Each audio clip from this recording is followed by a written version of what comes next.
Bonjour à tous, on se retrouve pour cette semaine numéro 12. Donc je suis toujours là, je ne suis toujours pas hors de l'état de nuire. Euh, je vais vous montrer comme chaque semaine le comportement du PEA sur une durée d'une semaine. Alors hop, alors comme vous voyez, bon, j'ai l'impression qu'on s'est un peu stabilisé là par rapport aux dernières semaines. Donc j'avais checké vite fait, enfin, j'avoue ce que je fais, c'est que le vendredi après, même quand je rentre, je regarde un peu et après j'attends le week-end pour voir à combien je suis, etc. Je suis toujours comme ça. Donc sans plus tarder, du coup, l'onglet performance. Une période de 5 jours. Donc on est combien? On est le 23 mars. Donc c'est le 23, on va prendre du vendredi 14 au 21, c'est bien ça. Donc, pourcentage, j'ai l'impression qu'on est remonté un peu. Donc, en effet, on va regarder que. Donc là, j'ai pas fait d'apport sur moi non plus. Toujours d'autres projets en parallèle. Donc, je mets pas pour l'instant en ce moment de cash sur mon PEA. Donc, c'est ça, hein. Mars 14. C'est ça, c'était vendredi l'an dernier. Donc, le 14, on était à 54 000. Lundi, 54 000. À l'open, on est monté un peu. Après, ça a baissé à 53 000. Puis là, on est remonté. Et voilà, donc là on est sur une petite remontée. Est-ce que c'est une respiration avant de retomber plus bas? Est-ce que c'est vraiment un rebond? Euh, qui sait? Moi je sais pas. Donc voilà, donc j'ai pas fait de mouvement depuis la dernière fois. Donc comme je vous l'avais dit en début mars, j'avais fait un petit achat sur ma seconde ligne qui est le MSCI America en levier. Je trouvais que c'était un bon prix, donc je l'ai pris. Je ne me suis pas posé de questions. Donc voilà, aujourd'hui on est à ce montant-là. Euh, donc j'ai pas prévu de faire d'achat non plus, je pense, prochainement. À moins s'il y a une grosse baisse, j'en ferai. Mais là, la tendance c'est la stabilisation. Et vu que j'ai d'autres projets en parallèle, je mets pas de cash sur les PEA. Je mets un petit peu sur le. J'ai le virement automatique sur mon CTO Trade Republic, sur mon autre série de vidéos que je montre. Mais là, j'ai rien à faire, donc c'est full auto et je fais juste la vérification lundi ou mardi que c'est bien passé et c'est tout. Alors, vite fait, les marchés, donc le S&P 500. On va vite fait regarder ça en direct. Hop, sans montage, hein. Je sais pas que ça va faire. J'ai des semaines et des week-ends à se charger comme ça.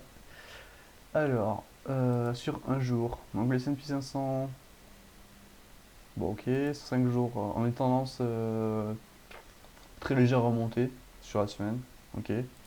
Sur un mois, on est toujours sur une baisse à 5%. On est quand même sur un plateau là. Donc, vous voyez, là, vendredi dernier, donc le 14, on était sur un truc, sur une belle phase descendante. Là, on est sur un plateau. Est-ce que c'est un plateau qui va devenir rester un plateau, une phase de consolidation, ou est-ce que c'est un truc qui va juste une respiration avant de remettre la tête sous l'eau? Qui sait? Qui sait?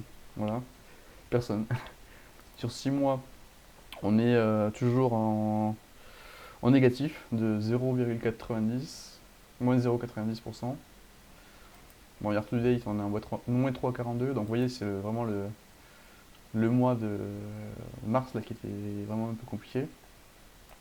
Et sur un an, on est toujours sur un truc positif de 8,61%, soit légèrement en dessous de la performance annuelle du S&P 500, mais on est toujours sur un truc totalement respectable. Voilà.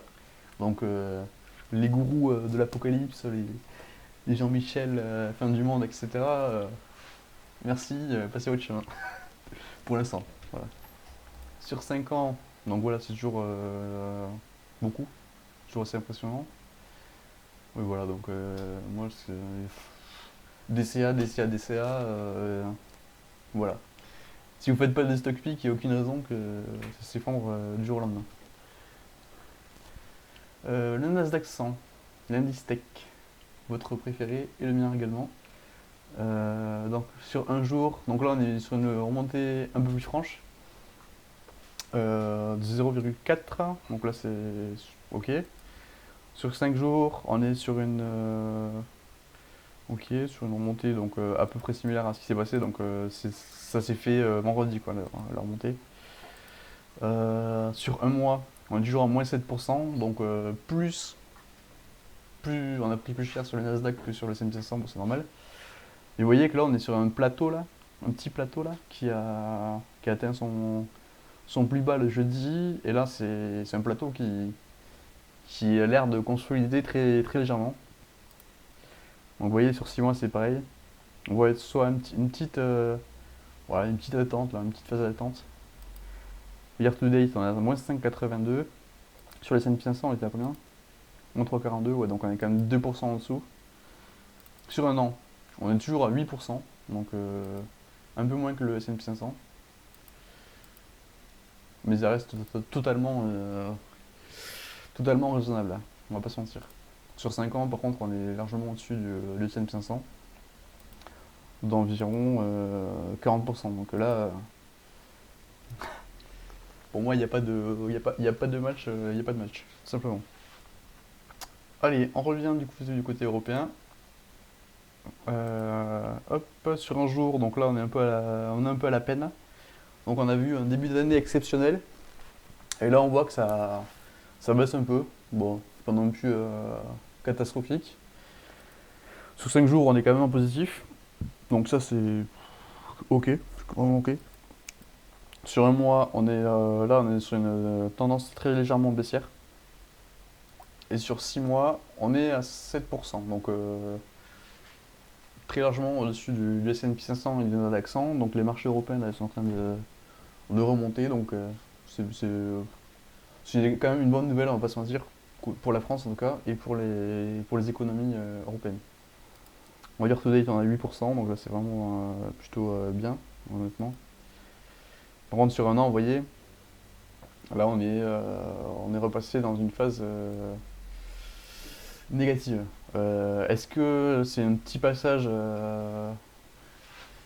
à vide comme ça? En fait, la question que je me pose actuellement, c'est est-ce que la tendance. Donc, moi, j'accepte le fait que l'Europe remonte, j'en suis satisfait, c'est-à-dire qu'on aura plus d'emplois en France, plus de dynamisme économique, ça c'est très bien.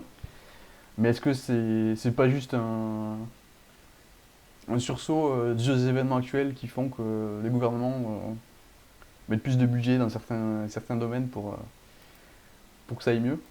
Je sais pas. Honnêtement, si vous savez, dites-moi, hein, si vous avez des sources, des trucs, je prends. Sur 5 ans, voilà, on est quand même sur une augmentation tout à fait raisonnable de 80%. Mais si on compare vraiment au S&P 500, donc on est 40% en dessous. Et on est 2 fois moindre par rapport au Nasdaq 100. Donc je sais pas. Je sais pas. Moi, à la base, dans PEA, j'avais une allocation européenne et américaine. Et en fin d'année dernière, j'ai décidé d'arbitrer. D'ailleurs, les 5 000 € que j'ai en espèces, c'est une ligne. Donc, peut-être pire mouvement que j'ai fait. Parce que quand je vois les débuts de l'année, euh, j'avais vendu mon Eurostock 50 pour avoir un peu de liquidité et rentrer progressivement sur les États-Unis. Donc, j'ai perdu la perfo côté Europe, qui en a eu un actuellement. D'un autre côté, j'avais un peu d'espèces là pour profiter des baisses qu'on a eues là. Donc je sais pas, honnêtement je sais pas si c'était le bon move ou au final le meilleur move ça aurait été de tout conserver pour avoir une meilleure diversification géographique. Donc là je sais pas. Euh, voilà. Bah, c'est tout pour aujourd'hui. Donc oh vite fait, je prends le graphique de Yahoo Finance sur ma ligne principale qui est le LQQ. Euh, Alors, donc vous voyez, donc là on est toujours pour moi sur une phase qui peut être intéressante pour rentrer, une phase d'achat. On est toujours largement au-dessus de la moyenne exponentielle de 10 périodes. Donc est-ce qu'on peut attendre encore un peu que ça baisse pour avoir des meilleurs prix? Peut-être, mais vu que ça commence à faire un plateau, je sais pas, honnêtement, voilà. Et après, il y avait quoi? S&P 500 vite fait aussi.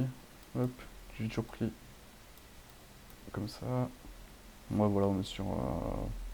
Voyez, on n'est pas sur là, actuellement, la chute qu'on vit, on n'est pas sur un truc qu'on a vu entre 2000 et 2005. On n'est pas sur des trucs. On n'est pas sur une. Voilà, on n'a pas l'impression d'être dans une crise monumentale qu'on a vécu en 2020, qu'on a vécu entre 2000 et 2005, entre 2007 et 2009. Voilà. Mais bon, restons à l'affût, continuons de rentrer progressivement. Et aussi, surtout, ça c'est l'investissement, c'est une partie de votre vie, mais également focalisez-vous sur vos objectifs perso hors finance. Et oui, voilà. Prenez soin de vous, et je vous dis bonne fin de week-end et bonne semaine. Salut!